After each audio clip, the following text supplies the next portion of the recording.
بسم الله الرحمن الرحيم. إن شاء الله مع حضراتكم أحمد علي من قناة أحمد علي للشروحات المختلفة، وبنكمل مع بعض شرح برنامج الفوتوشوب، وهنبدأ النهاردة بعملية التنوير.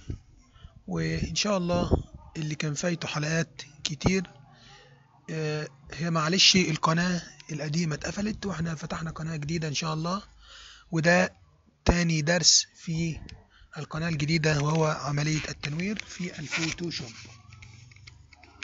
وإن شاء الله النسخة عربي، النسخة ديت عربي، لأن في معظم المصريين والعرب عموما بتكون التعامل مع برنامج الفوتوشوب انجليش بيكون هو مش صعب، بس حسب بقى ايه كل واحد. عشان كده بنتعامل النهاردة مع نسخة فوتوشوب عربي، ونبدأ نضيف صورة.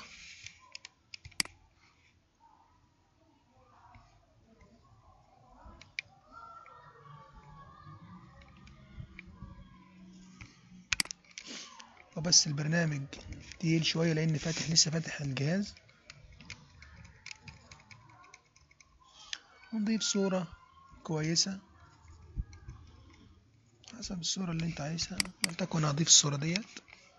أبدأ في عملية التنوير من مرشح، هعمل ديت مشاهدة، هعمل تنوير، وهعمل حسب ما انت عايز تعدل بتعدل كده مثلا، حسب اللي انت عايزه، حسب اللي انت عايزه. بص اهيت، لو انت عايز إضاءة كاملة اهيت، لو انت عايز تبدأ في الإضاءة المتوسطة تبدأ بتظهر معاك هنا اهيت. فأنا هخليها إضاءة متوسطة يعني، وهعمل موافق. تبدأ الإضاءة زي ما حضراتكم شايفين بتزيد. لو عايز أزود الإضاءة تاني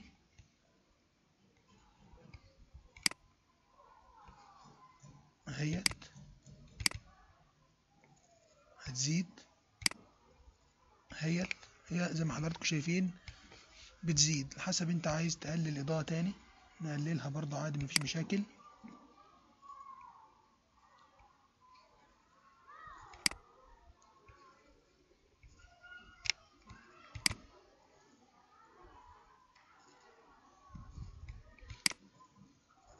هي تبدأ تقل، وكده نكون انتهينا من عملية التنوير.